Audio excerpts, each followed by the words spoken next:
When you disembark, Richard says, "From here on, we'll take the hovercraft. It's just a 5-minute walk.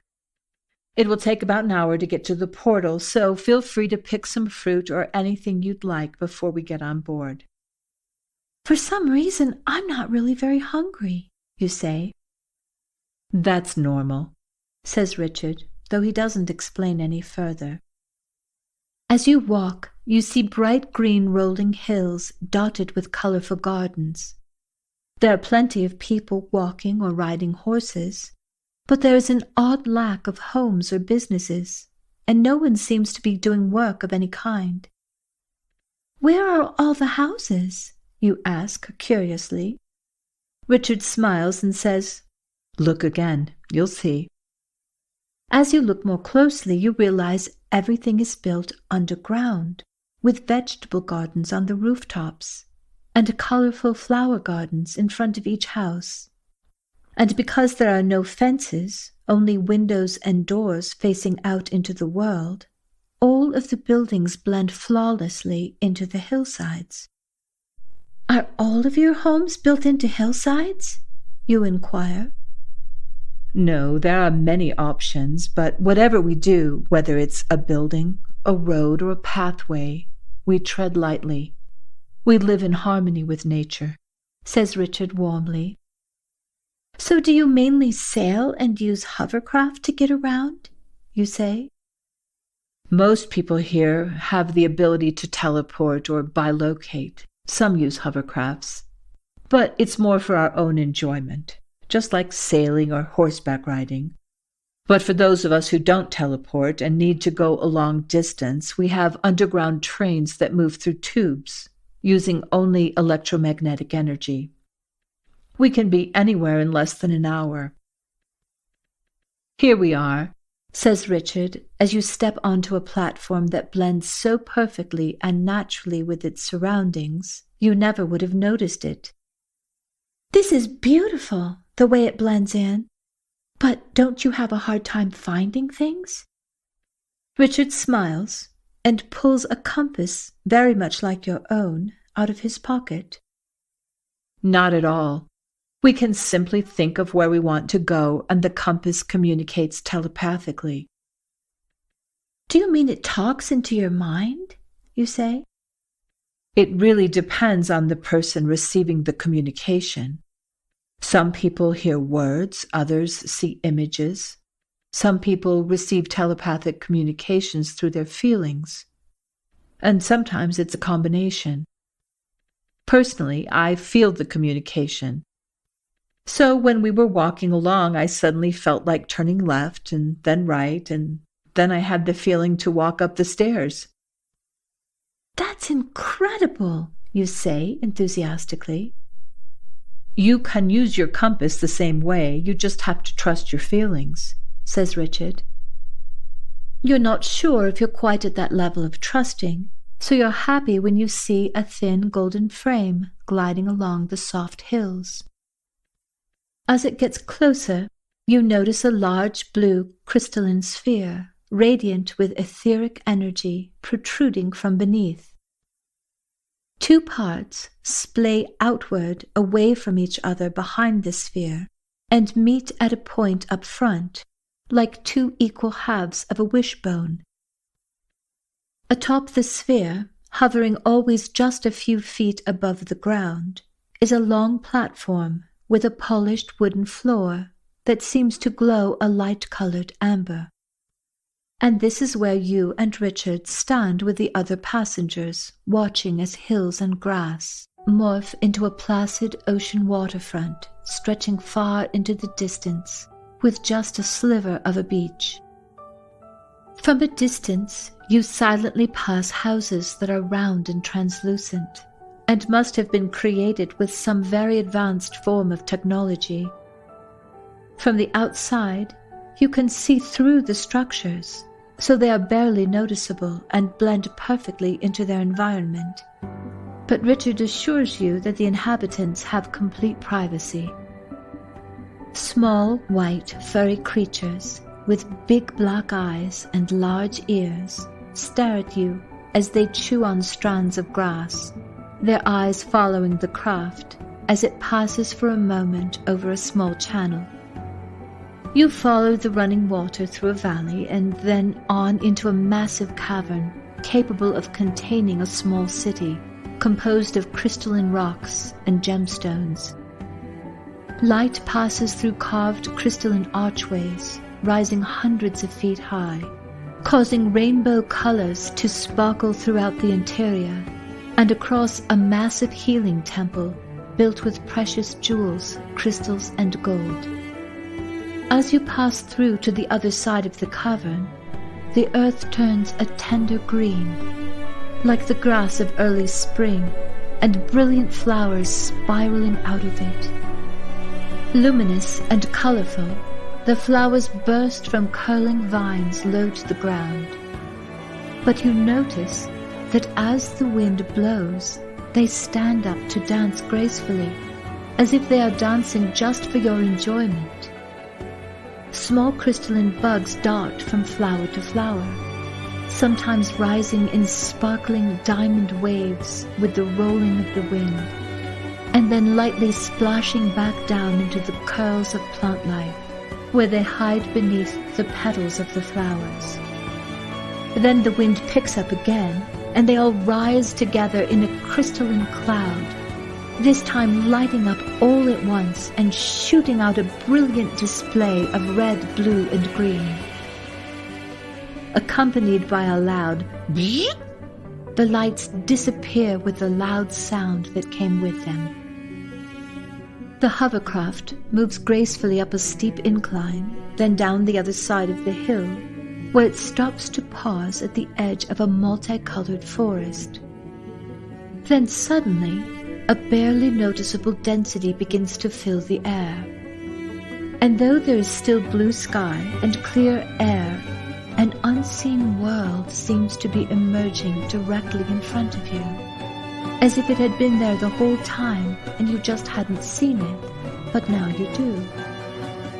Lots of little lights dancing all around, or maybe it's just a feeling and you're seeing them in your mind's eye as an overlay atop the scenery surrounding you.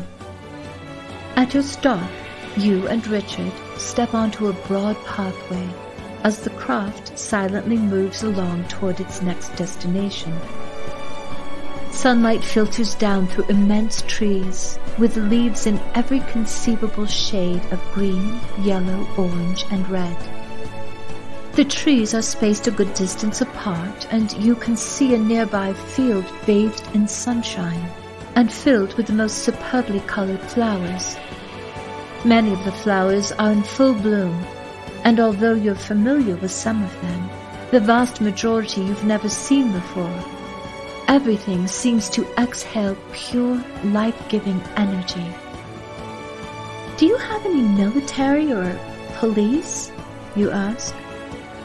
Richard shakes his head. "Aren't there any bad people here?" "There is no dishonesty.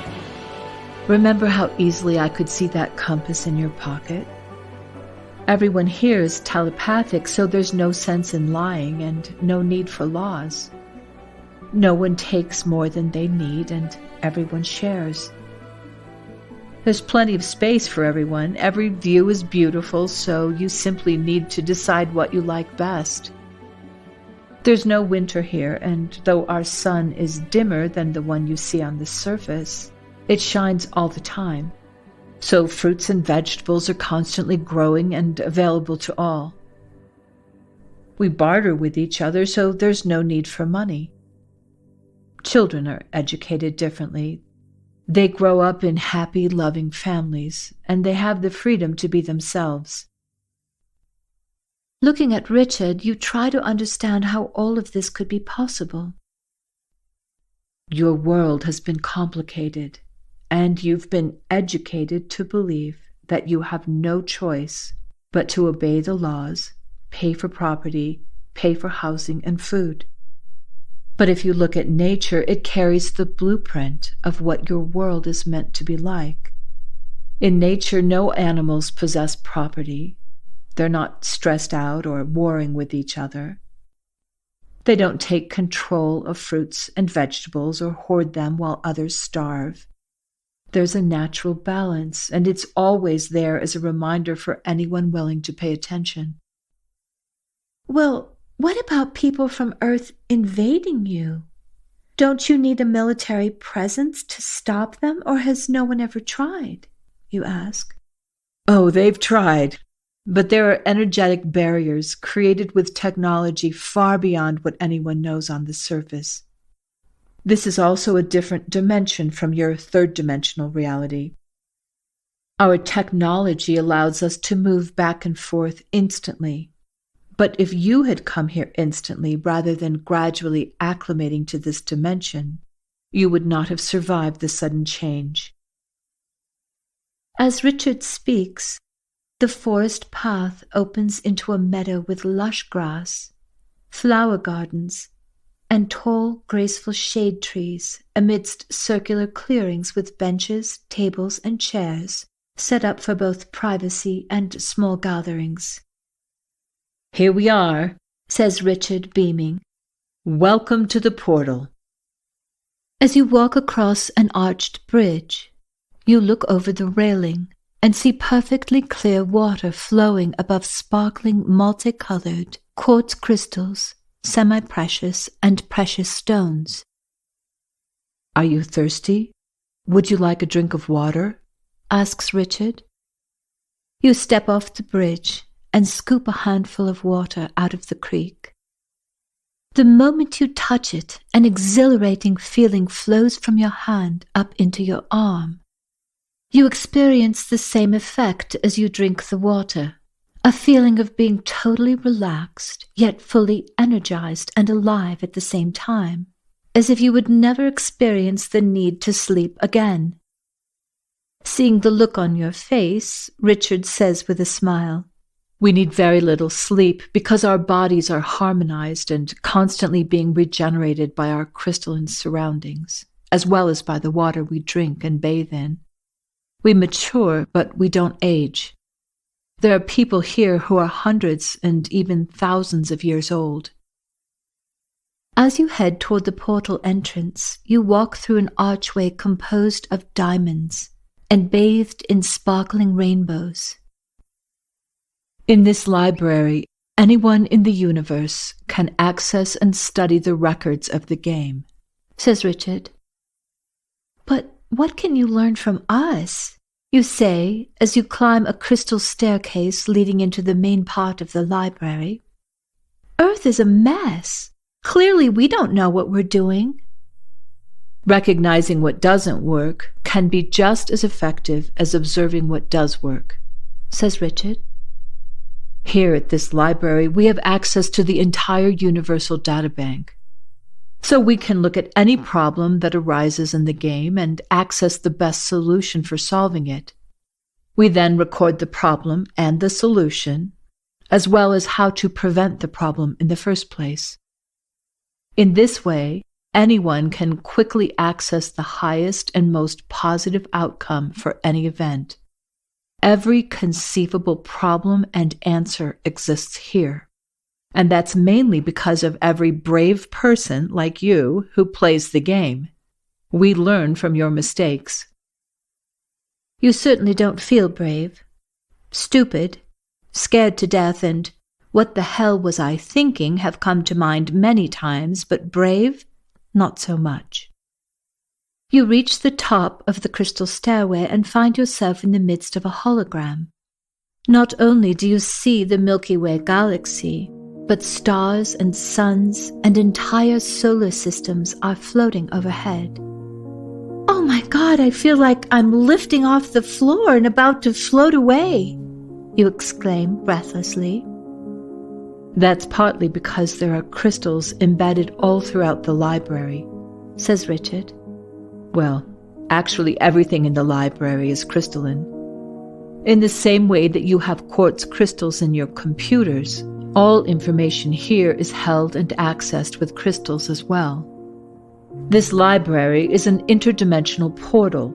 It will take you wherever you project your thoughts. Whatever you intend to see, you will have a first-hand experience on any and every level. The library appears more like an elegant park, with rainbow light glittering on the trees, flowers, streams, and waterfalls, everywhere the eye can see. Amid this stunning beauty, people are walking and talking. Some are studying or reclining in the most comfortable-looking chairs imaginable. Others have their eyes closed and are daydreaming, and quite a few are wired up and connected into the library operating system, which takes them anywhere they choose to go without ever leaving the comfort of their reclining chair. There are small theaters throughout the library where history not only comes to life, but when you step inside, you feel as if you are actually living it, as if you are really there in that exact period of time. But more than that, you feel as if you are part of everything that has ever existed or ever will exist anywhere in the universe. Richard leads you into an alcove with one of the reclining chairs. You sit down, stretch out, and lean back luxuriously. You lay there as if you are floating without a care in the world. The portal will not only transport you to any place in the universe, it can also answer any questions you may want to ask. But may I make a suggestion? Says Richard supportively. Of course. The trick to getting the most out of the portal is to ask high-quality questions. What do you mean, you say? Well, for instance, if you ask, why am I trapped in this experience, you would be shown a series of things that you said or did or thought that brought you to that moment of being trapped, which would only magnify the problem. Whereas, if you ask, how can I free myself from this situation, you would receive solutions rather than more problems. Now, think of the question, who am I? This question has been going round and round in the minds of players for as long as the game has been in existence, yet no one has ever found a definitive answer. But if you ask a high-quality version of that question, you would have a very different result. You think for a moment, then confess, I can't think of a different way to ask that question. How about, who am I when I'm not getting my way? Says Richard, smiling broadly. You burst out laughing. Oh, I see what you mean, you say as several ideas pop into your mind in quick succession. With a warm smile, Richard says, I will now take my leave of you. You bounce out of your chair, hug Richard, and kiss him on the cheek. Thank you so much. I hope to see you again someday. That would be my wish as well, he says affectionately. Oh, and don't forget to ask your question about Antarctica. You smile and nod enthusiastically. You sit on the chair, lean back, and feel as if you're floating on a warm, luminous cloud of energy. But the energy feels like a part of you rather than something separate or outside of yourself. You take a deep breath. I have sort of a compass map type thing in my pocket. It shows Earth from the perspective of the North Pole, and it shows all of the continents except Antarctica. Where is it? You say, digging the compass out of your pocket. Antarctica does not exist as a separate continent. It extends all the way around Earth's playing field. It's represented on your compass by the diamonds surrounding the outer edge. You look at the compass in the palm of your hand and say, I don't understand what you mean. Antarctica is a small continent at the South Pole. Well, that's certainly what you've been taught. Maybe because you're inside the Earth, you just don't understand what it looks like from outer space, you say. But trust me, it's round, not flat. I've seen pictures. Your belief will cause you to see whatever you say is so. No, you don't understand. The Earth can't be round and flat. It's either one or the other, you say definitively. You see whatever you believe. But you're saying that Earth is flat, and I don't believe that, you say emphatically. That's why you perceive Earth as a planet rather than a plane, says the portal. But both versions exist simultaneously.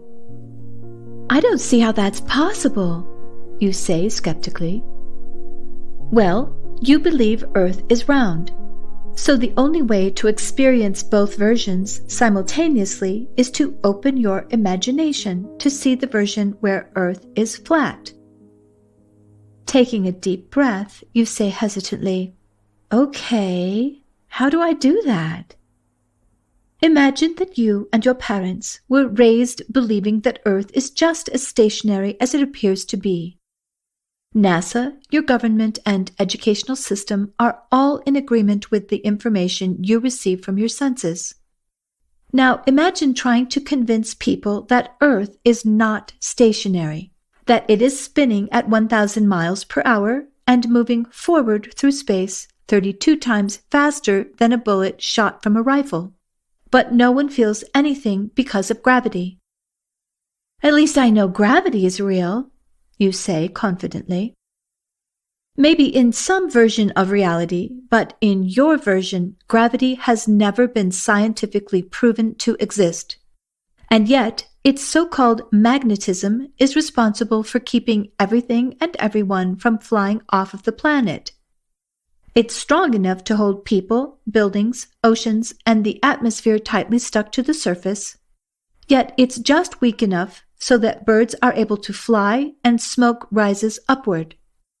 Do you think you could convince the entire world that this is an established fact that doesn't require any scientific proof?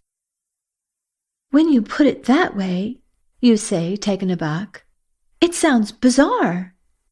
But then, how do you explain all the pictures of Earth from outer space?